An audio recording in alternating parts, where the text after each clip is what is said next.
जरा सोचिए, अगर एक दिन आप दुनिया के सबसे ताकतवर इंसान बन जाएं, वो इंसान जिसने एसएसएस रैंक डंजन्स को जीत लिया हो, जिसके नाम से मॉन्स्टर्स कांपते हों और जिसने पूरी दुनिया को कई बार विनाश से बचाया हो, लेकिन आपको हराने वाला कोई दुश्मन नहीं बल्कि आपका सबसे करीबी दोस्त निकले। वही दोस्त जिसे आपने भाई माना, जिसके लिए अपनी जान तक दांव पर लगा दी, वही आपकी पूरी टीम, आपके पूरे परिवार और आखिर में आपको भी मौत के घाट उतार दे। लेकिन ये कहानी यहीं पर खत्म नहीं होती, क्योंकि मरने के ठीक बाद एक रहस्यमय स्किल एक्टिवेट होती है और जब वह अपनी आंखें दोबारा खोलता है तो वह किसी राजा या किसी योद्धा या किसी हीरो के शरीर में नहीं बल्कि एक ऐसे कमजोर लड़के के शरीर में होता है जिसे कुछ गुंडे नदी में डुबो डुबो कर मार रहे थे। अब उसके पास न पुरानी ताकत है न पुराना शरीर, सिर्फ दो चीजें बची हैं, एक बदले की आग और दूसरा वो वादा जो मरने से पहले उसने खुद से किया था। क्या दुनिया का सबसे खतरनाक लेजेंड एक गार्बेज क्लास चैंटर बनकर फिर से अपनी खोई हुई ताकत हासिल कर पाएगा, या इस बार वह सचमुच हमेशा के लिए हार जाएगा? जानने के लिए कहानी को शुरू से शुरू करते हैं। एक गहरे और खौफनाक सन्नाटे के बीच आसमान का रंग खून की तरह लाल हो चुका है। चारों तरफ तबाही के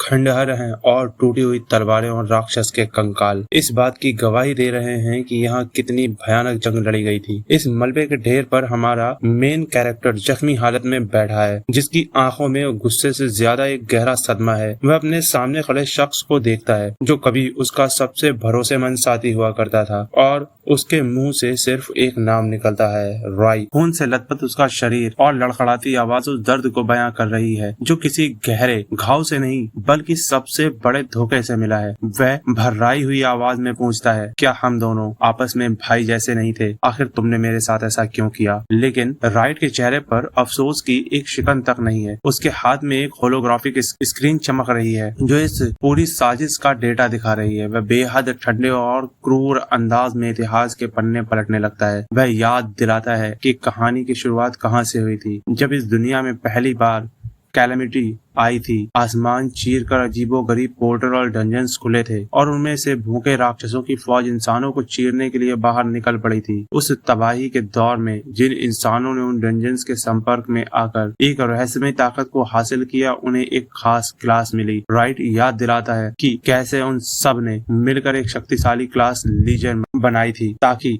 रास्ते में आने वाले हर एक डंजन को कुचल सकें। और इस बार इस टीम ने मिलकर दुनिया के सबसे खतरनाक एसएसएस रैंक डंजन को भी जीत लिया था। पर यही जीत इस सबसे बड़े धोखे की वजह बन गई। राइट का चेहरा अंधेरे में और ज्यादा भयानक लगने लगता है। उसकी आंखें लाल चमक रही हैं और चेहरे पर एक जालिम मुस्कान है। वह साफ कहता है कि तुम इतने ज्यादा पावरफुल हो चुके हो कि अब तुम्हें कंट्रोल करना नामुमकिन है। तुम जैसे शक्तिशाली क्लास यूजर्स अगर जिंदा रहे तो साम्राज्य का ऑर्डर और रॉयल फैमिली का दबदबा पल भर में तबाह हो सकता है। तुम्हारी ताकत एसएसएस रैंक के भी पार जा चुकी है और यही चीज तुम्हें इस पूरी दुनिया का सबसे बड़ा थ्रेट यानी खतरा बनाती है। एम्पायर की स्टेबिलिटी और सल्तनत की सलामती के लिए यह अल्टीमेट ताकत सिर्फ और सिर्फ रॉयल फैमिली के पास होनी चाहिए, किसी आम इंसान के पास नहीं। यह कड़वा सच सुनते ही हमारे मेन कैरेक्टर का सब्र का बांध टूट जाता है और उसकी आंखों से खून के आंसू बहने लगते हैं। चेहरा गुस्से से तमतमा उठता है और वह पूरी ताकत से चीखता है, तो सिर्फ इस घड़िया गद्दी के लिए तुमने मेरे पूरे परिवार और मेरी मासूम टीम को मार डाला। लेकिन उसकी इस चीख का राइट पर कोई असर नहीं होता। राइट अपनी तलवार हवा में लहराता है और एक जोरदार स्विश की आवाज के साथ सीधा हमला कर देता है। एक भयानक बूम का धमाका होता है। ताकत का एक जबरदस्त विस्फोट हमारे हीरो के सीने को चीर देता है और वह सीधे जमीन पर गिरता है। राइट घोड़े पर सवार होकर उसकी तरफ देखता है और अपनी इस घिनौनी चाल का आखिरी पत्ता खोलता है। वह बताता है कि उसने बहुत पहले ही हमारे हीरो के आर्मर के साथ छेड़छाड़ कर दी थी और अब इस धमाके के साथ एक जहरीला कंपाउंड पॉइजन उसके गहरे जख्मों के अंदर फैल चुका है। इस एसएसएस रैंक की थका देने वाली जंग के बाद हमारे हीरो के पास इतनी ताकत बची ही नहीं थी कि वह इस जहर और धोखे का मुकाबला कर सके। इतना ही नहीं, राइट अपने पीछे खड़ी एक विशाल आर्मी की तरफ इशारा करता है जो चमचमाते हथियारों के साथ अंधेरे में खड़ी है। वह कहता है कि यह आर्मी मेरी तरफ से तुम्हारे लिए आखिरी रिस्पेक्ट का निशान है। हमारा हीरो तड़पते हुए जमीन पर पड़ा है, उसका चेहरा खून और मिट्टी से सना है और वह आखिरी बार सोचता है, brothers forever, what a joke, यानी हमेशा भाई बनकर रहने का वादा सिर्फ एक भद्दा मजाक था। तभी अचानक एक रहस्यमयी आवाज गूंजती है, डिंग, और सामने एक सिस्टम विंडो पॉपअप होती है। एक हिडन स्किल एक्टिवेट होती है जिसका नाम है मिरर वर्ल्ड। स्क्रीन पर साफ लिखा आता है, the ultimate skill that reverse everything, यानी एक ऐसी ताकत जो वक्त और जिंदगी के हर एक पहलू को पूरी तरह पलट सकती है। हमारा हीरो तेजी से गहरे पानी के अंदर डूबने लगता है। उसकी आंखें खुली हैं और शरीर बेजान होकर पानी की गहराइयों में समाता जा रहा है, लेकिन उस धुंधले पानी के अक्ष में उसका चेहरा बदल रहा है। वह वक्त की गहराइयों में पीछे, बहुत पीछे जा रहा है। और फिर कहानी सीधे दशकों आगे बढ़ जाती है। माहौल पूरी तरह बदल चुका है। अब कोई डंजन या कयामत का मंजर नहीं है। एक शांत नदी बह रही है, चारों तरफ हरी भरी पहाड़ियां और पेड़ हैं, लेकिन इस खूबसूरत नजारे के पीछे एक घिनौना जुल्म चल रहा है। कुछ अमीर और बदमाश लड़के एक सीधे सादे लड़के को रस्सी से बांधकर पेड़ की टहनी से पानी में उल्टा लटका रहे हैं। वे उसका मजाक उड़ाते हुए हंस रहे हैं कि देखो, यह मरने का नाटक कर रहा है। उस कमजोर लड़के का गला घोंटा जा रहा है। वह पानी के अंदर सांस नहीं ले पा रहा और फेफड़ों में पानी भरता जा रहा है। वे जालिम लड़के बेरहमी से हंसते हुए उसे बार बार नदी के बर्फीले पानी में डुबो रहे हैं और गरगल की आवाज के साथ वह लड़का पानी निगल रहा है। उन अमीर गुंडों के चेहरों पर एक घिनौनी साइकोपैथिक मुस्कान साफ दिखाई दे रही है। वे चीखते हैं कि इसे और अंदर रखो, इसे एक अच्छा सबक मिलना चाहिए। पानी की सतह पर मौत का खौफनाक सन्नाटा छा जाता है और एक आखिरी तड़प के साथ उस कमजोर शरीर की सांसें हमेशा के लिए थम जाती हैं। पानी की गहराइयों में चारों तरफ सिर्फ अंधेरा और खून की कुछ लाल बूंदें तैरने लगती हैं। लेकिन इसी मौत के सन्नाटे के बीच उस बेजान शरीर की बंद आंखों के पीछे एक गहरा साइकोलॉजिकल धमाका होता है। पिछले जन्म का वह SSS रैंक का महान लेजेंड, जिसे अपनों से ही धोखा मिला था, उसकी आत्मा इस तड़पते हुए शरीर के अंदर जाग उठती है। वह अपनी गहरी बैंगनी आंखें खोलता है और उसके जहन में सिर्फ एक ही दर्दनाक सवाल गूंजता है कि आखिर हर बार मेरे साथ ही ऐसा धोखा और ऐसा जुल्म क्यों होता है। नदी के किनारे खड़ा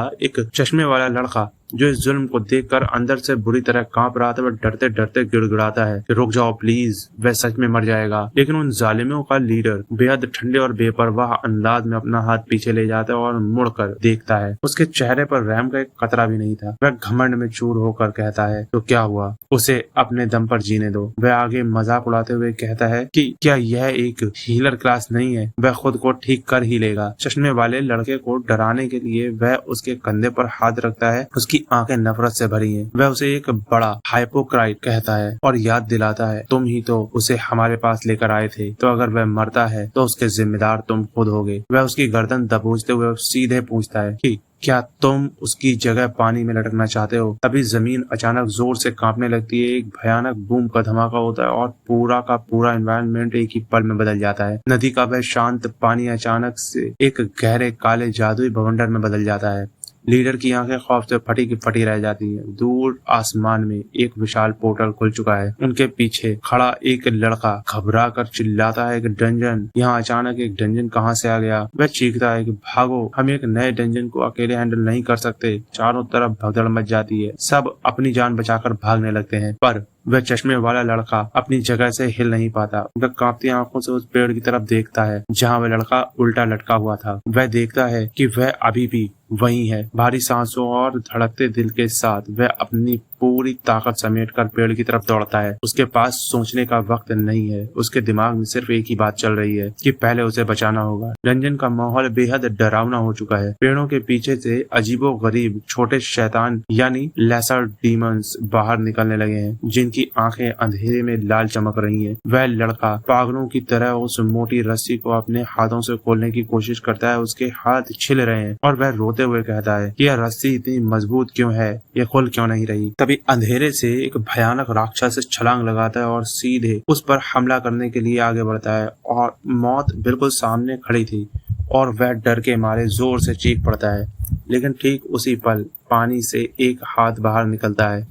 एक बेहद तेज और सॉलिड मुक्का सीधे हवा को चीरते हुए उस राक्षस के मुंह पर जाकर लगता है। एक जबरदस्त आवाज के साथ वह राक्षस दूर जाकर गिरता है। हमारा हीरो पानी से बाहर आ चुका है। उसके चेहरे पर अब वह पुराना डर नहीं बल्कि एक लेजेंड का बेखौफ अंदाज है। वह अपनी हथेली को हवा में उठाता है, जहाँ एक बर्फीली जादुई ताकत चमकने लगती है। वह अपनी स्किल का इस्तेमाल करता है, ग्लेशियल स्लैम। एक पल में वह राक्षस बर्फ के टुकड़ों में तब्दील हो जाता है, लेकिन तभी सिस्टम की एक रहस्यमय विंडो चमकती है जिस पर लिखा आता है कि उसने बेसिक हील का इस्तेमाल किया था, जो फेल हो गया क्योंकि टारगेट का एमपी पहले ही फुल था। यानी उसने अनजाने में राक्षस पर ही हीलिंग मैजिक चला दिया था। यह देखकर चश्मे वाला लड़का शॉक में चिल्लाता है कि तुम यह क्या कर रहे हो, तुम उस मॉन्स्टर को हील क्यों कर रहे हो। हमारा हीरो हैरान होकर अपने हाथों को देखता है। वह तुरंत अपनी कैरेक्टर इन्फो की सिस्टम स्क्रीन को ओपन करता है। स्क्रीन पर उसका नाम एडन नेवर और उसकी क्लास एक चैंटर लिखी दिखाई देती है। उसका लेवल अभी सिर्फ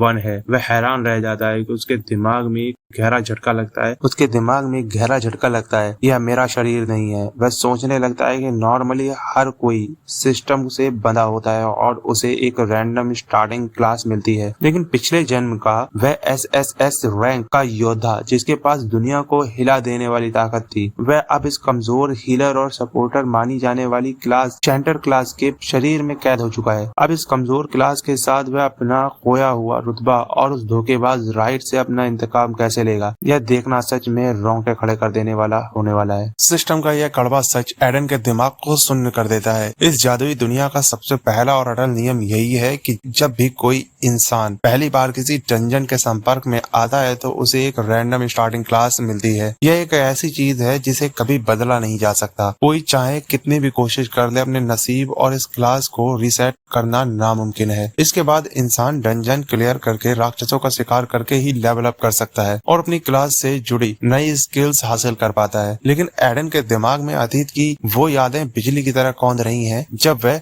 मैक्स लेवल वॉरियर हुआ करता था। उसकी तलवार के एक वार से बड़े बड़े पहाड़ टूट जाते थे। उसे सब कुछ अच्छी तरह याद है। जब मौत उसके बिल्कुल करीब थी तब उसने अपनी छिपी हुई सीक्रेट एबिलिटी मिरर वर्ल्ड को एक्टिवेट किया था। उस जादुई स्क्रीन की लाल चमक आज भी उसकी रूह में बसी है। उस अनोखी ताकत ने एडन को वक्त और स्पेस के एक अजीब से मिरर डायमेंशन में कैद कर दिया था, जहां वह तब तक फंसा रहा जब तक कि उसे इस मासूम लड़के की आखिरी चीखें सुनाई नहीं दी। वह पानी में डूबते हुए उस लड़के की आखिरी तड़प को महसूस कर सकता था। तो क्या इसका मतलब यह है कि मिरर वर्ल्ड ने उस लड़के की मौत के ठीक बाद उसकी आत्मा को इस शरीर के अंदर रिजरेक्ट कर दिया? एडन अपनी गहरी बैंगनी आंखों से इस खौफनाक माहौल को देखता है। वह अंदर से बिल्कुल भी खुश नहीं है कि उसे एक ऐसी क्लास मिली है जो सिर्फ दूसरों पर डिपेंड रहती है, लेकिन फिर भी वह अपने दिल में उस मरे हुए लड़के का शुक्रिया अदा करता है कि उसने उसे बदला लेने के लिए यह दूसरा मौका दिया। तभी डंजन का खौफनाक शोर उसे हकीकत में वापस खींच लाता है। चारों तरफ से आ रहे म्यूटेड मॉन्स्टर को देखकर चश्मे वाला लड़का पूरी तरह से पैनिक मोड में आ चुका है। वह अपनी पीली जादुई शील्ड के पीछे छिपते हुए पागलों की तरह चिल्लाता है कि सारे मॉन्स्टर्स इसी तरफ आ रहे हैं, मेरी मदद करो। मैं एक बार में ज्यादा से ज्यादा सिर्फ 3 मॉन्स्टर को संभाल सकता हूँ। एडन अपनी बैंगनी आंखों में एक अजीब सी ठंडी चमक लिए उसे देखता है। इस शरीर की लिमिटेशन उसे अंदर ही अंदर परेशान कर रही है। यह बॉडी सच में बहुत ज्यादा वीक है। इस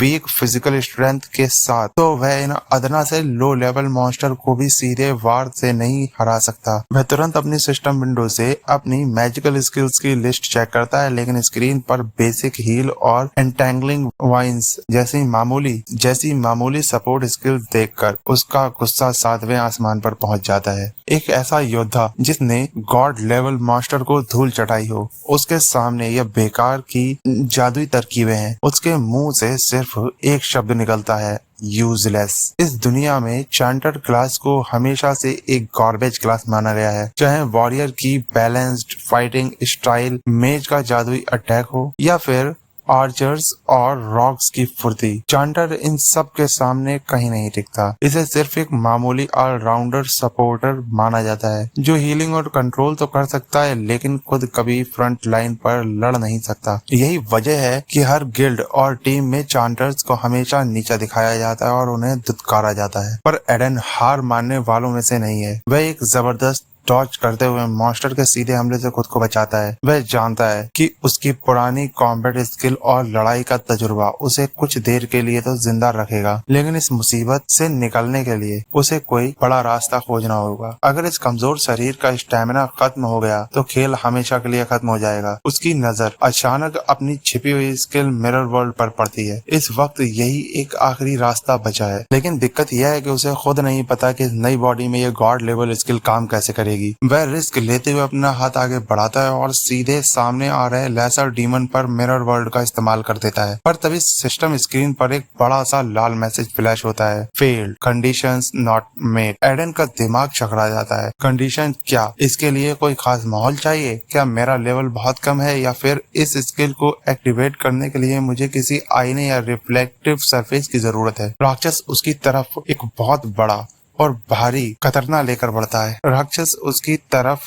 बढ़ता है। एडन एक बार फिर अपनी स्किल को उस राक्षस पर कास्ट करता है, लेकिन इस बार स्क्रीन पर साफ लिखा आता है, फेल्ड, इनसफिशिएंट लेवल, यानी लेवल कम होने की वजह से वह सीधे मॉन्स्टर की बॉडी को टारगेट नहीं कर सकता। एडन का तेज दिमाग तुरंत इस सिचुएशन को एनालाइज करता है। अगर पहली बार में कंडीशन का एरर आया है और दूसरी बार में लेवल का, तो इसका मतलब साफ है कि रिफ्लेक्टिव सरफेस वाली कंडीशन पूरी हो चुकी थी, क्योंकि नदी का पानी पास ही था, पर लेवल कम होने की वजह से यह सीधे काम नहीं कर रहा। वह तुरंत अपनी प्लानिंग बदलता है। अगर वह सीधे मॉन्स्टर पर इसे इस्तेमाल नहीं कर सकता तो शायद उसका हथियार या कोई और चीज इसका टारगेट बन सकती है। वह अपनी उंगली से उस राक्षस के भारी कतरने की तरफ इशारा करता है और चिल्लाता है, मिरर वर्ल्ड, लेकिन सिस्टम फिर से उसे निराश करता है। स्क्रीन पर दोबारा इनसफिशिएंट लेवल का एरर आ जाता है। वह हार नहीं मानता और इस बार राक्षस के बदन पर लिपटे हुए कपड़ों को टारगेट करता है, पर नतीजा फिर वही रहता है। चश्मे वाला लड़का जो डंजन के प्रेशर से बुरी तरह टूट चुका है, वह रोते और चीखते हुए कहता है कि अपनी यह बेकार की सपोर्ट स्किल इस्तेमाल करना बंद करो। मैं अपनी लिमिट पर पहुंच चुका हूं, अब मैं और नहीं रुक सकता। तभी पूरा डंजन एक बहुत ही भयानक गड़गड़ाहट के साथ कांप उठता है। पेड़ों को चीरते हुए एक बेहद विशाल और खौफनाक साया उनके सामने आकर खड़ा हो जाता है। उसकी डरावनी सींगें, सुई जैसे नुकीले दांत और उसके बदन से निकल रही डार्क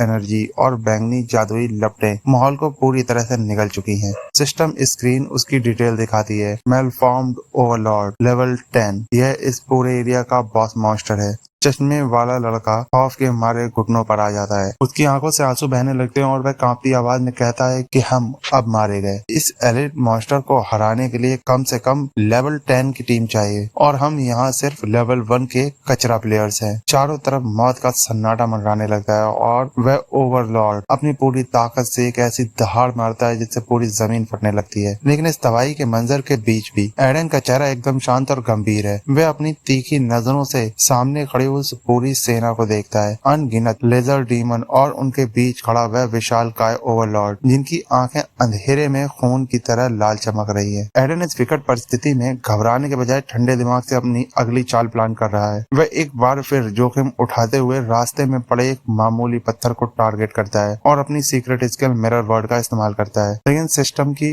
स्क्रीन एक बार फिर उसकी उम्मीदों पर पानी फेरते हुए लाल अक्षरों में चमचमाती है, फेल्ड, इनसफिशिएंट लेवल। एडन का गुस्सा और हैरानी दोनों बढ़ जाते हैं। वह गहरी सोच में डूब जाता है कि क्या एक मामूली पत्थर पर भी काम न करने की वजह इस शरीर का बेहद कम लेवल होना है? क्या इन दोनों के बीच का लेवल गैप इतना बड़ा है कि एक साधारण चीज भी रिस्पॉन्ड नहीं कर रही? तभी हालात और भी ज्यादा बदतर हो जाते हैं। एक खौफनाक लेसर डीमन अपनी भारी भरकम कुल्हाड़ी हवा में लहराते हुए सीधे चश्मे वाले लड़के की तरफ बढ़ता है। लड़का अपनी जान बचाने के लिए जमीन पर घिसटते हुए अपनी कमजोर शील्ड को एक्टिवेट करता है, लेकिन वह जानता है कि यह हमला उसकी आखिरी सांस साबित हो सकता है। वह घबराकर अपनी आंखें बंद कर लेता है। ठीक उसी पल एडन की नजर उस लड़के की मैजिकल शील्ड पर पड़ती है। वह बिना एक पल गंवाए सीधे चिल्लाता है, मिरर वर्ल्ड, लेकिन इस बार स्क्रीन पर कुछ अलग लिखकर आता है, फेल्ड, कैनॉट रिवर्स अदर्स किल। यह एरर मैसेज एडन के दिमाग में एक जबरदस्त धमाका करता है। उसके चेहरे पर एक शातिर और कातिलाना मुस्कान तैर जाती है। उसकी जादुई बैंगनी आंखें अंधेरे में चमक उठती हैं। सिस्टम ने साफ कहा था कि वह दूसरों के स्किल को रिवर्स नहीं कर सकता। एडन का तेज दिमाग इस बारीक हिंट को तुरंत पकड़ लेता है। इसका सीधा मतलब यही है कि वह इस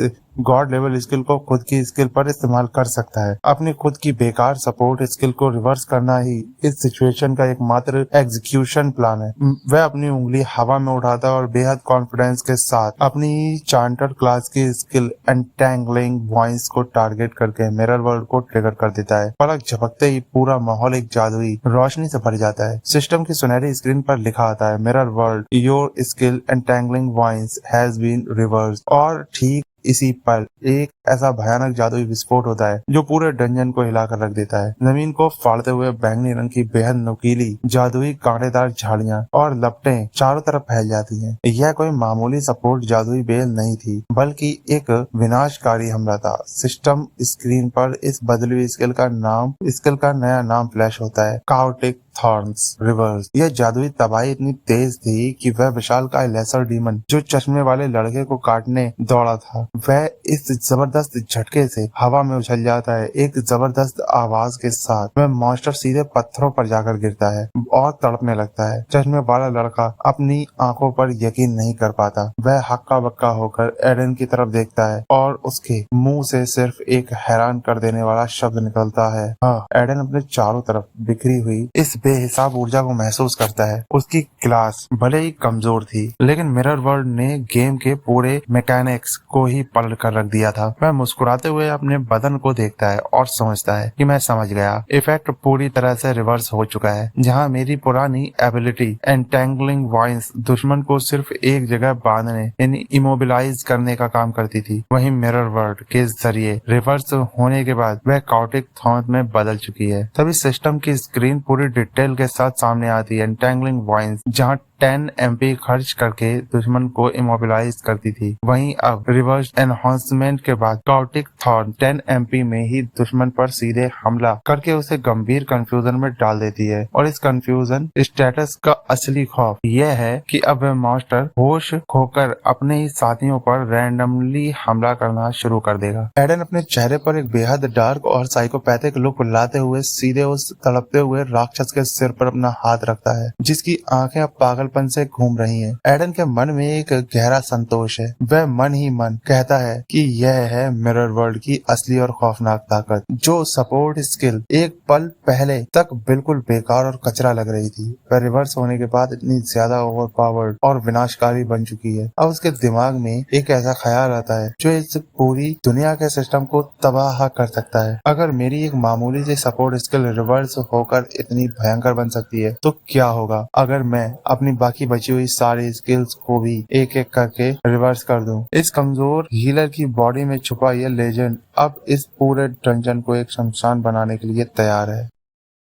एडन के चेहरे पर छाई गहरी रहस्यमयी मुस्कान गवाही दे रही थी कि गेम का पूरा पासा पलट चुका है। आखिरकार इसमें कोई शक नहीं है कि मिरर वर्ल्ड एक एसएसएस रैंक हिडन स्किल है, जिसने इस कमजोर हीलर को डंजन का सबसे बड़ा काल बना दिया है।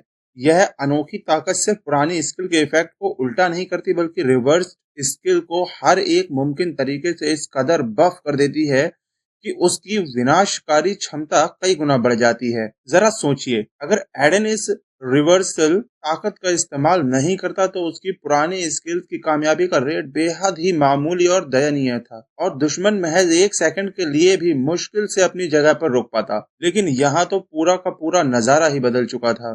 चारों तरफ फैली जादुई लपटों और धुएं के बीच एडन का दिमाग अब बेहद गहरी और शातिर प्लानिंग में डूब चुका है। उसकी आंखों में एक अजीब सी चमक है और वह अपनी जादुई चमकती हुई स्क्रीन को देखते हुए खुद से एक बड़ा सवाल पूछता है, क्या होगा अगर मैं बाकी बची हुई सारी स्किल्स को भी इसी तरह रिवर्स कर दूं? उसके ठीक सामने उसकी एक और बुनियादी एबिलिटी फ्लैश होती है, जिसका नाम है बेसिक ब्लेड।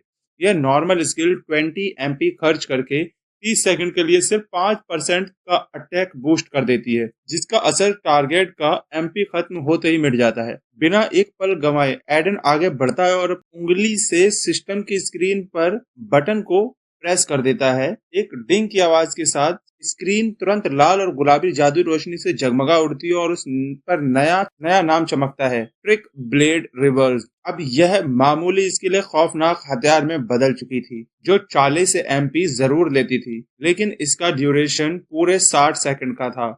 इसका नया इफेक्ट इतना जबरदस्त था कि जब भी एडन अपना एमपी इस्तेमाल करेगा उसे हर बार 10% का अटैक बफ स्टैक के रूप में मिलेगा। जैसे ही एडन इस ताकत को हवा में लहराता है, उसके हाथ में एक बैंगनी रंग की बेहद चमकीली और घातक जादुई तलवार आ जाती है। उसके चेहरे की वह डार्क मुस्कान और गहरी आंखें साफ बयां कर रही हैं कि वह इस ब्रोकन स्किल की ताकत को आजमाने के लिए कितना बेताब है। हर एक स्किल कास्ट करने पर 10% का एक्स्ट्रा अटैक बफ मिलना कोई मजाक नहीं था। इस जादुई उथल पुथल के बीच सिस्टम की सुनहरी स्क्रीन पर साफ तौर पर एक जबरदस्त डिंग की आवाज गूंजती और लिखा हुआ आता है, लेवल +1। डंजन में फैले उन खौफनाक मॉन्स्टर के आपस में ही लड़कर मरने की वजह से एडन को एक बहुत ही भारी मात्रा में एक्सपीरियंस मिलता है, जिससे उसका लेवल सीधे 6 पर पहुंच जाता है। उसकी एचपी अब 480 और एमपी 120 हो चुकी थी। अपने हाथों में चमकते हुए इस जादुई बैगनी तलवार को देखते हुए एडन बेहद शांत और ठंडे लहजे में मुस्कुराता है और कहता है, स्वीट। लेवल अप होते ही एडन का पूरा एमपी पूरी तरह से रिस्टोर हो जाता है।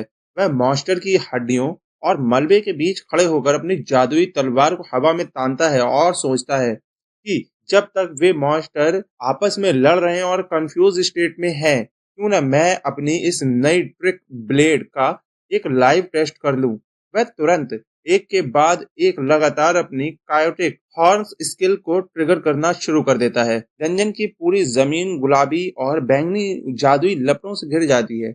जैसे जैसे उसका एमपी 110 से 101 और 101 से 92, 92 से 83 से घटता जाता है, वैसे वैसे उसकी तलवार का अटैक बफ 10% से 20%, फिर 20% से 30% करके लगातार बढ़ता चला जाता है। देखते ही देखते हुए महज कुछ ही सेकंड में आसानी से 2.2 गुना का एक बहुत ही भारी अटैक बूस्ट हासिल कर लेता है। वह नजारा किसी तबाही से कम नहीं था।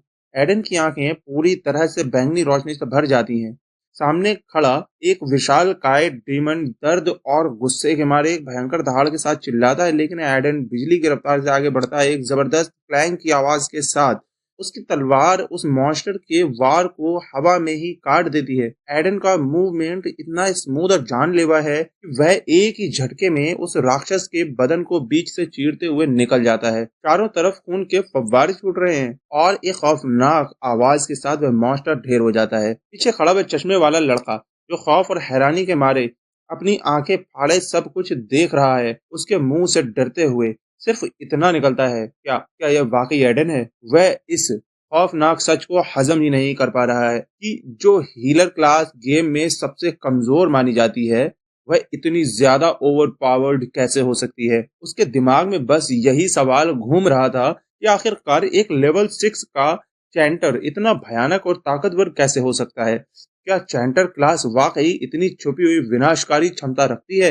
लेकिन एडन को इन सब बातों से कोई फर्क नहीं पड़ रहा था। वह हवा में छलांग लगाते हुए सीधे एक और मॉन्स्टर के सिर पर काल बनकर टूट पड़ता है। महज 120 एमपी और 1 एमपी पर सेकंड के रीजन के साथ भी उसका हर एक वॉल डंजन के उस अंधेरे को चीरता हुआ जा रहा था।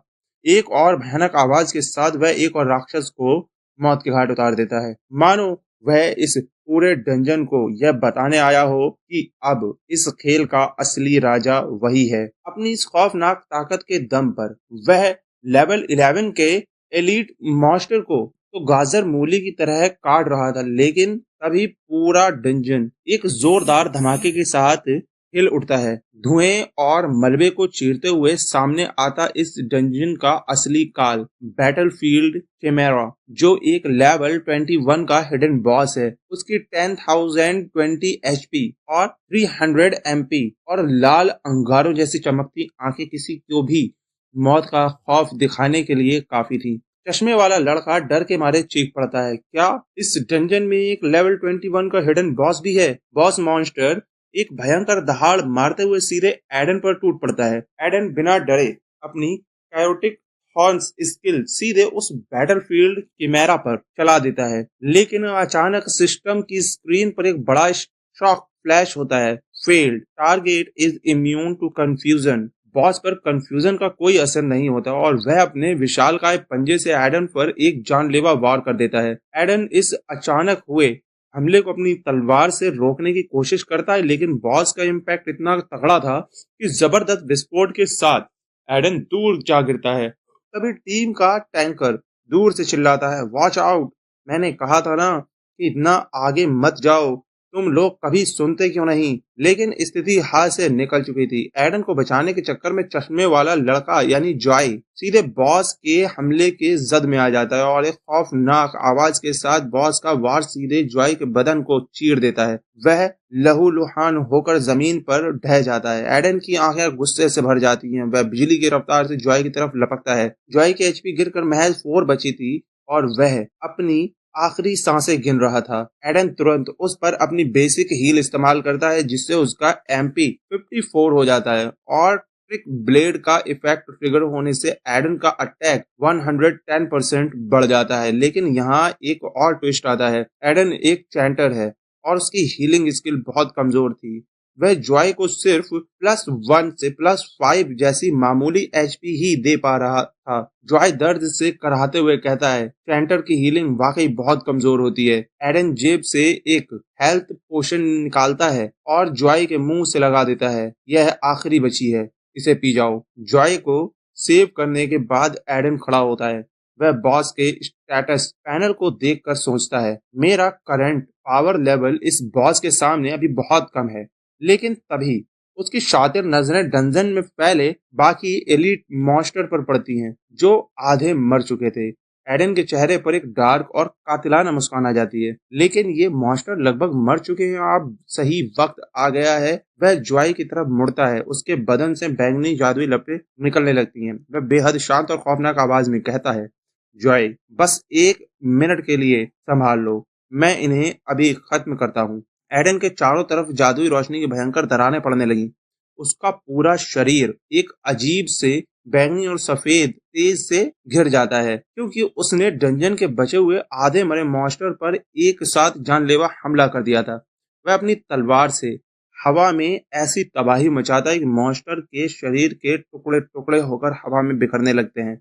इस खौफनाक कत्लेआम के साथ ही सिस्टम की स्क्रीन तेजी से चमकती है। ट्रिक ब्लेड का टाइम खत्म हो चुका था, लेकिन तभी स्क्रीन पर फ्लैश होता है, लेवल +1। एडन की शातिर चाल कामयाब रही थी। मॉन्स्टर्स को मारकर उसका लेवल अचानक बढ़ जाता है और नोटिफिकेशन आता है, your HP and MP have been fully restored. Aiden की थकी हुई सांसें अचानक थम जाती हैं और उसकी पूरी ताकत पल भर में वापस लौट आती है। एडन के चेहरे पर एक डार्क और सुकून भरी मुस्कान तैर जाती है। उसका दिमाग बिजली की रफ्तार से कैलकुलेशन करने में जुट जाता है। वह ठंडे दिमाग से सोचता है, बॉस को हराने के लिए मुझे कम से कम 400% एटीके बोनस चाहिए। लेकिन दिक्कत यह थी कि ट्रिक ब्लेड का इफेक्ट केवल 1 मिनट के लिए ही टिक सकता है। सिस्टम लगातार अपडेट हो रहा था। You used caustic thorns, ATK +10%। Aiden की आंखें चमक उठती हैं। इसका मतलब मुझे अगले 60 सेकंड के अंदर कम से कम 40 बार कैओटिक थॉर्न्स का इस्तेमाल करना होगा। यह एक नामुमकिन सा टारगेट था, लेकिन एडन के इरादे फौलाद की तरह मजबूत थे। अपनी खौफनाक जादुई लपटों के बीच खड़े होकर वह अपनी ठंडी नजरों से बॉस को घूरता है और मन ही मन तय करता है, इसे एग्जीक्यूशन को अंजाम देने के लिए मेरा लेवल कम से कम 10 होना ही चाहिए। दूसरी तरफ जमीन पर पड़ा जॉय दहशत से कांप रहा था। एडन के बदन से निकलती उस डार्क ऑरा और कातिलाना इरादों को देखकर उसका चेहरा पीला पड़ चुका था और डर के मारे उसका मुंह खुला का खुला रह जाता है। तभी डंजन का पूरा माहौल थर्रा उठता है, क्योंकि एडन एक के बाद एक कई मॉन्स्टर को मौत के घाट उतार कर लगातार लेवल अप कर रहा था। Level +1, level +1, level +1। बस सिस्टम स्क्रीन पर यही मैसेज फ्लैश हो रहे थे। बैटलफील्ड किमेरा अपनी पूरी हैवानियत के साथ एक गूंजती हुई दहाड़ मारता है, जिससे पूरा डंजन कांप उठता है। लेकिन एडन के चेहरे पर डर का एक कतरा भी नहीं था।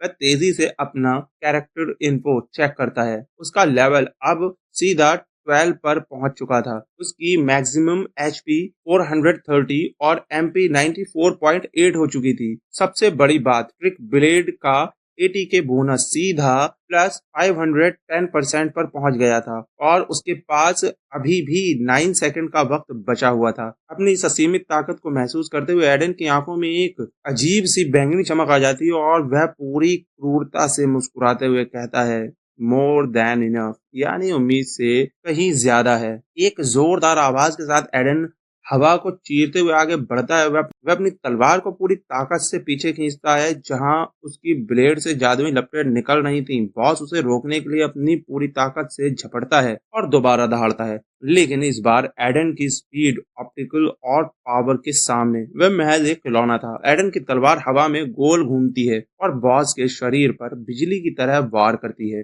डंजन की दीवारें उस खौफनाक टक्कर से हिलने लगती हैं। बॉस दर्द के मारे पागलों की तरह चीखता है, लेकिन एडन का हमला रुकने का नाम नहीं लेता। एक जोरदार आवाज के साथ एडन का आखिरी वार सीधा बैटलफील्ड कीमेरा की गर्दन को पार कर जाता है और चारों तरफ खून का फव्वारा छूट पड़ता है। एडन एक जबरदस्त ट्विस्ट के साथ जमीन पर लैंड करता है। उसकी तलवार से अब भी जादुई चिंगारियां निकल रही थीं। उसके पीछे उस विशालकाय हैवान का भारी भरकम शरीर बेजान होकर जमीन पर गिर पड़ता है। तब इस सिस्टम की स्क्रीन पर एक बड़ा सा लाल ठप्पा लगता है। ब्रेड लेवल 21 के उस हिडन बॉस की 10,020 एचपी पूरी तरह जीरो हो चुकी थी। जॉय फटी आंखों से उस खौफनाक मंजर को देख रहा था। उसे अपनी आंखों पर यकीन नहीं हो रहा था। वह पसीने से तरबतर होकर हकलाते हुए खुद से कहता है, क्या क्या मैं कोई सपना देख रहा हूँ? धुएं के गुबार के बीच एडन पूरी शान से खड़ा था।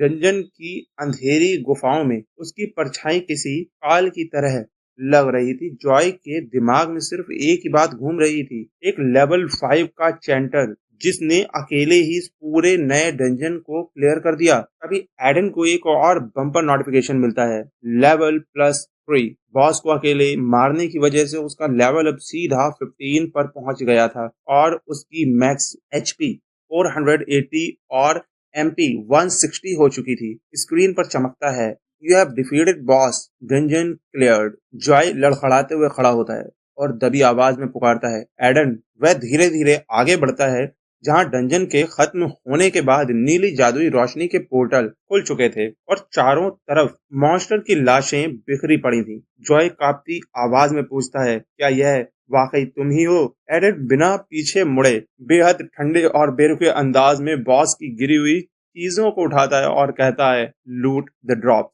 जॉय के मन का सस्पेंस अब बर्दाश्त से बाहर हो रहा था। वह चिल्ला पड़ता है, तुम अचानक इतने ताकतवर कैसे हो गए? लेकिन एडन के दिमाग में उस वक्त कुछ और ही गहरे राज चल रहे थे।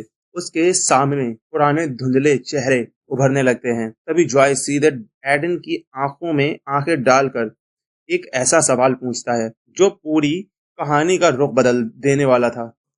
जॉय का चेहरा गंभीर और हैरान था, क्योंकि इस एक नाम के पीछे छुपा था इस पूरी दुनिया का सबसे बड़ा और खौफनाक सच। वह अपनी कांपती उंगली से, एडन, तुम्हारा बैनी कूपर के साथ क्या रिश्ता है? तुम मेरे ग्रेट ग्रैंडफादर का निकनेम कैसे जानते हो? यह सुनते ही बैंगनी आंखों में गहरा ठंडा सन्नाटा छा जाता है। उसके दिमाग में अतीत की वो खौफनाक यादें बिजली की तरह कौंधती हैं, जहां तबाही और अपनों को खोने का दर्द था। वह चौंक कर खुद से कहता है, ग्रेट ग्रैंडफादर? तो जॉय असल में बैनी का परपोता है। एडन के सामने उस घमंडी चिड़चिड़े लड़के का चेहरा घूम जाता है जिसे वह सदियों पहले जानता था। लेकिन इस सच्चाई के सामने आते ही एडन के दिल में एक खौफनाक दर्द और गुस्सा जाग उठता है। उसका चेहरा पूरी तरह डार्क हो जाता है और वह एक ठंडी कातिलाना सोच में डूब जाता है। क्या राइट ने उन सभी लोगों को नहीं मार डाला था जिनकी मैं परवाह करता था? अतीत का वो काला साया एडन के दिमाग पर हावी होने लगता है। माहौल के इस भयंकर तनाव को भांप कर एडन अपनी भावनाओं पर काबू पाता है और बेहद बेरुखी से अपनी बात को घुमाते हुए कहता है, तुम्हारे पर पोते छोड़ो, अब उनके बारे में बात करने का क्या फायदा? जॉय के चेहरे पर गहरी उदासी और उलझन साफ देखी जा सकती थी। डंजन की धुंधली रोशनी में वह अपना सिर झुकाता है। एडन ठंडे लहजे में आगे कहता है, अगर तुम जवाब नहीं देना चाहते तो मत दो। जॉय अंदर से पूरी तरह टूट चुका था। वह बस इतना ही कह पाता है, बस मुझे इस तरह ह्यूमिलिएट मत करो। वह अपने जख्मों को थामे हुए आगे बढ़ता है और एडन की तरफ मुड़कर कहता है, मुझे नहीं पता क्यों, लेकिन तुमने अपनी असली ताकत को छुपा कर रखा था, है ना? जॉय की नजरों में एडन के लिए ये खौफ और सम्मान दोनों था। तभी जॉय अपनी कलाई को देखते हुए बात बदलता है और कहता है, हमें अब स्कूल वापस चलना चाहिए। कल मॉडर्न हिस्ट्री म्यूजियम का स्कूल ट्रिप भी है। अगर इसे स्किप किया तो बड़ी दिक्कत हो जाएगी। एडन का चेहरा बिल्कुल शांत था। उसके दिमाग में एक गहरी प्लानिंग चल रही थी। वह मन ही मन सोचता है, मैं अभी अपनी आइडेंटिटी रिवील नहीं कर सकता। अगर मैंने इस मामले को और ज्यादा खोदा तो इसे मुझ पर शक हो जाएगा। इसलिए वह बस इतना ही कहता है, ठीक है फिर चलते हैं। लेकिन जैसे ही जॉय मॉडर्न हिस्ट्री म्यूजियम का नाम लेता है, एडन की आंखें चमक उठती हैं। वह ठंडी मुस्कान के साथ सोचता है, म्यूजियम, वहां मुझे जरूर वो रिकॉर्ड मिल जाएंगे कि मेरे मरने के बाद इस दुनिया में आखिर हुआ क्या था। अगली सुबह धूप से चमचमाते एक बेहद आलीशान और मॉडर्न शहर का नजारा सामने आता है। ऊंची ऊंची खूबसूरत इमारतें और चमचमाती सड़कें इस नई दुनिया की तरक्की बयां कर रही थी, जहां एक ट्राम तेजी से पटरियों पर दौड़ रही थी। इस ट्राम के अंदर स्कूल के बच्चे जोर जोर से हंस रहे थे, मजाक कर रहे थे और ट्रिप को एंजॉय कर रहे थे। लेकिन इस शोर शराबे से दूर ट्राम की एक सीट पर एडन और जॉय बिल्कुल खामोश बैठे हुए थे। एडन खिड़की के बाहर देखते हुए गहरे विचारों में खोया हुआ था। वह शहर की इस बदली हुई सूरत को देखकर दंग था। उसने मन ही मन सोचा, वक्त वाकई बदल चुका है। इतने सालों बाद यह दुनिया पूरी तरह से अलग दिख रही है। यहाँ तक कि ये गाड़ियां भी डंजन से मिलने वाले मटेरियल्स की पावर से चल रही हैं। तभी एडन चुपके से अपनी स्क्रीन खोलता है और अपने इन्वेंटरी को चेक करता है। वह सोचता है, भले ही दुनिया बदल गई हो, लेकिन नियम वही हैं। सिर्फ मॉन्स्टर के ड्रॉप्स ही डंजन से बाहर लाए जा सकते। वह अपनी उंगली में चमकती हुई एक खूबसूरत और जादुई रिंग को देखता है। वह कैमेरा बोन रिंग थी, जो एक एपिक लेवल 14 का आइटम था, जिसे उसने कल रात उस खौफनाक बॉस की रीढ़ की हड्डी से बनाया था। यह रिंग पहनने वाले के शरीर में सीधे कैमेरा की ताकत को जोड़ देती थी। एडन की उंगलियां उस रिंग को छूती हैं और उसकी आंखों में एक डार्क साया छा जाता है। वह जानता था कि यह तो बस शुरुआत है। असली खेल तो इस म्यूजियम के अंदर शुरू होने वाला है, जहां इतिहास के पन्नों में छुपा उसका खुद का अतीत उसका इंतजार कर रहा है। तभी एडन की नजर अपनी इन्वेंटरी में रखी एक और चीज पर पड़ती है, एक प्राचीन रहस्यमयी किताब। स्क्रीन पर नीली जादुई रोशनी चमकती है और लिखा आता है, study physique skill book. Aiden बेहद शांत लेकिन शातिर दिमाग से सोचता है, इस तरह के रेयर गियर्स और स्किल्स बुक को इन्वेंटरी के जरिए बहुत आसानी से डंजन के बाहर लाया जा सकता है और बाहर की दुनिया में इनका ट्रेड यानी सौदा भी किया जा सकता है। जैसे ही वह उस किताब को एक्टिवेट करता है, एक चमकदार गुलाबी होलोग्राम स्क्रीन उसके सामने तैरने लगती है। इस स्किल का नाम था रेजिलियंट फिजिक, एक परमानेंट पैसिव स्किल जो उसके शरीर पर होने वाले किसी भी फिजिकल डैमेज को बहुत हद तक कम कर देने वाली थी। अपनी ताकत को चुपचाप बढ़ते देख एडन के चेहरे पर एक ठंडी तसल्ली आ जाती है। वह जानता है कि जो चीजें इन्वेंटरी में नहीं होती वो डंजन के बॉस के मरते ही हवा में धुएं की तरह गायब हो जाती हैं। डंजन की बिखरती हुई डिजिटल दीवारों को पीछे छोड़ते हुए उसकी बैंगनी आंखें अब पूरी तरह से अतीत के सच को खंगालने के लिए बेचैन थी। वह खुद से एक ही सवाल पूछता है, आखिर मेरे मरने के बाद इस दुनिया में ऐसा क्या हुआ था। आखिरकार ट्रॉम रुकती है और उनके सामने खड़ा होता है मॉडर्न हिस्ट्री म्यूजियम, एक बेहद विशाल, आलीशान और शाही इमारत जिसके सामने एक बहुत बड़ा स्क्वायर बना हुआ था। म्यूजियम के ठीक सामने एक ऊंचे चबूतरे पर सोने की एक बहुत बड़ी और भव्य मूर्ति लगी हुई थी, जिसके हाथ में एक मशाल जल रही थी। चारों तरफ स्टूडेंट और लोगों की भारी भीड़ जमा थी। गाइड जोर से चिल्लाकर पूरी भीड़ को बताता है, स्टूडेंट्स, हमारे सामने जो आप देख रहे हैं वो हमारे साम्राज्य के सबसे महान शासक की मूर्ति है। वो राजा जिसने डंजन की उस भयानक तबाही को हमेशा के लिए खत्म कर दिया था, the king right houseman. Right का नाम सुनते ही जैसे एडन का खून खौल उठता है। उसकी आंखों की पुतलियां गुस्से से सिकुड़ जाती हैं। गाइड अपनी पूरी ताकत से चिल्ला चिल्ला कर इतिहास का वह झूठ बच्चों को समझा रहा था। आप सबने अपनी हिस्ट्री बुक्स में पढ़ा ही होगा, आज से 50 साल पहले इसी जगह पर एक बहुत बड़ा विद्रोह हुआ था। बहुत समय पहले हमारी दुनिया को मॉन्स्टर्स ने पूरी तरह तबाह कर दिया था, जब यहाँ एक खौफनाक एसएसएस रैंक डंजन प्रकट हुआ था। हर कोई खौफ के साए में जी रहा था, लेकिन हमारे महान राजा राइट हाउसमैन ने खुद सेना का नेतृत्व किया और भारी नुकसान उठाने के बाद भी उस भयानक डंजन को पूरी तरह फतेह कर लिया। एडन वहां खामोश खड़ा था, लेकिन उसका दिमाग उस बकवास को सुनकर फट पड़ने को तैयार था। गाइड आगे बोलता है, लेकिन ठीक उसी जीत के पल राजा पर एक बहुत बड़े सोचे समझे विद्रोह का हमला हुआ था और उस साजिश का मास्टरमाइंड, जैसा कि आप सभी जानते हैं, वो था एडन। म्यूजियम की बड़ी सी दीवार पर एडन की एक डार्क रहस्यमयी पेंटिंग लगी हुई थी,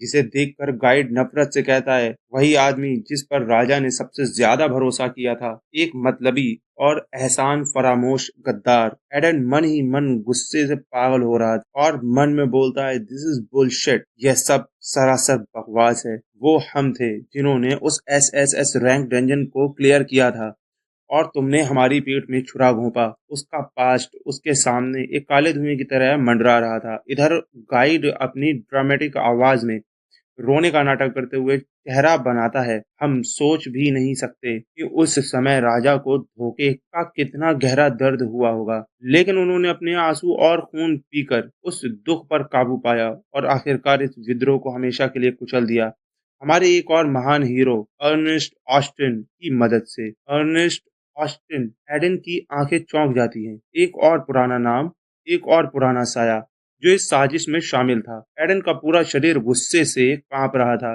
लेकिन वह खुद को काबू में रखता है। तभी इस गंभीर माहौल को चीरती हुई एक अजीब सी आवाज गूंजती है, what the hell is that. अचानक म्यूजियम के हॉल में कानाफूसी शुरू हो जाती है। गाइड की बकवास से ध्यान हटकर सबका ध्यान हॉल के दरवाजे की तरफ चला जाता है। वहां कुछ स्टूडेंट हैरान परेशान खड़े थे। भीड़ में से एक लड़का चश्मा लगाए हुए चौंक कर कहता है, अरे तुम लोग अभी तक जिंदा हो, ऐसा कैसे हो सकता है?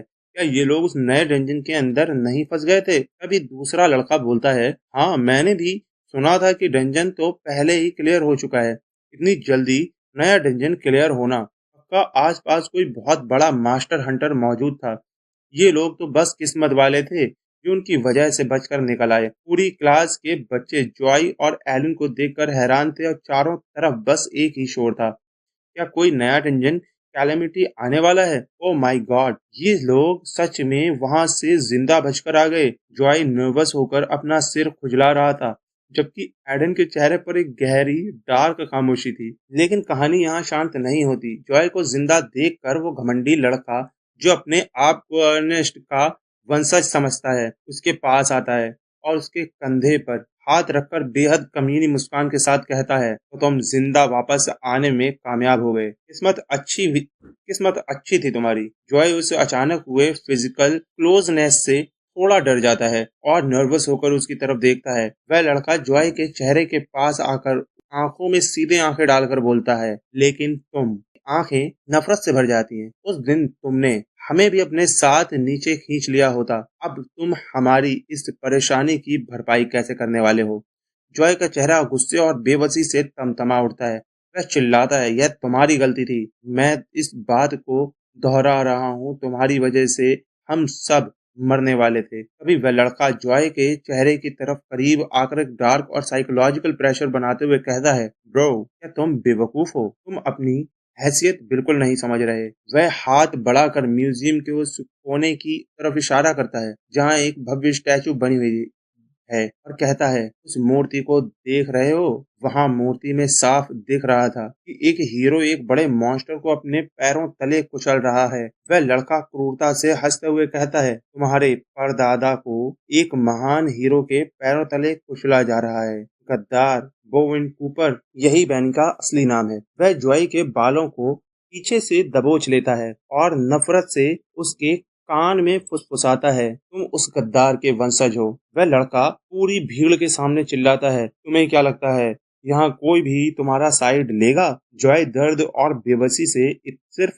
इतना ही कह पाता है, मैं। लेकिन अचानक उसके अंदर का स्वाभिमान जाग उठता है। वह पूरी ताकत बटोर कर चिल्लाता है, तुम मेरा अपमान कर सकते हो, लेकिन तुम मेरे परदादा का अपमान नहीं करोगे। यह सुनकर वह घमंडी लड़का चौंक जाता है। क्या? आसपास खड़ी भीड़ में बुगाहट शुरू हो जाती है। क्या बात हो रही है? क्या वो हीरो अर्नेस्ट नहीं है? भीड़ में खड़ी लड़कियां और लड़के जॉय की तरफ नफरत भरी नजरों से देखने लगते हैं। पूरी क्लास में बातें होने लगती हैं। उसके पास जो खड़ा है वो जॉय है, बोवेन का परपोता। एक गद्दार का बच्चा एक हीरो का अपमान करने की हिम्मत कैसे कर सकता है। पूरा एनवायरनमेंट जॉय के खिलाफ एकदम डार्क और टॉक्सिक हो जाता है। लोग कहते हैं उसके परदादा ने कितने सारे मासूम लोगों को मार डाला था।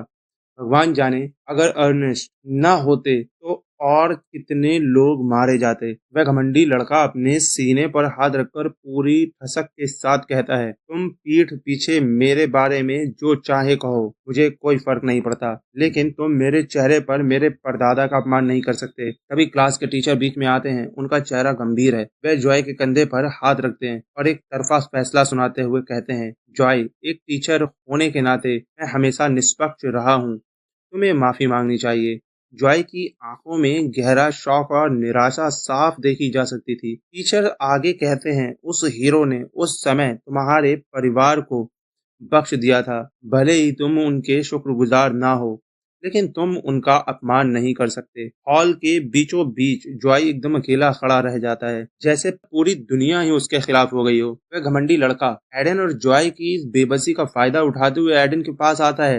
एडन का चेहरा एक ब्लैक शैडो में ढका हुआ है। उसकी आंखों में कोई डर नहीं है। वह लड़का एडन के पास आकर कहता है, देख रहे हो, अगर मैं तुम्हें यहाँ पीठ भी दूं तो ये लोग सिर्फ मेरे लिए तालियां बजाएंगे, क्योंकि एक कीड़े की मदद करने कोई नहीं आता, खासकर तब जब उससे इतनी नफरत की जाती हो। अचानक वह लड़का जॉय के बालों को बेहद क्रूरता से अपनी उंगलियों में जकड़ लेता है और जोर से खींचता है। वह जॉय के चेहरे को अपनी तरफ खींचकर गुस्से से पागल होते हुए चिल्लाता है, क्या तुम्हें अभी भी लगता है कि यहाँ मेरी गलती है, मेरे परदादा के सम्मान के लिए? वह लड़का अपना पूरा पंच तैयार करता है और जॉय के चेहरे पर मारने के लिए आगे बढ़ता है। तुम्हें इसकी कीमत चुकानी होगी, लेकिन इससे पहले कि उसका घूंसा जॉय को छू पाता, एडन का सब्र का बांध टूट जाता है। एडन की आंखों में एक कातिलाना चमक आती है और वह अपनी पूरी ताकत से मूव करता है। एडन का पैर सीधे उस लड़के के चेहरे पर पड़ता है। वह घमंडी लड़का हवा में उड़ता हुआ रीढ़ के बल फर्श पर जोर से गिरता है। वहां खड़ा जॉय शौक से अपनी आंखें फाड़े एडन की तरफ देखता है। हॉल के उस आलिशान और जादुई माहौल में जहां रोशनी दीवारों से छन कर आ रही है, एडन एक गहरी और डार्क परछाई की तरह खड़ा हो जाता है। उसका पूरा ओरिएंटेशन एक मास्टर हंटर की तरफ बदल चुका है।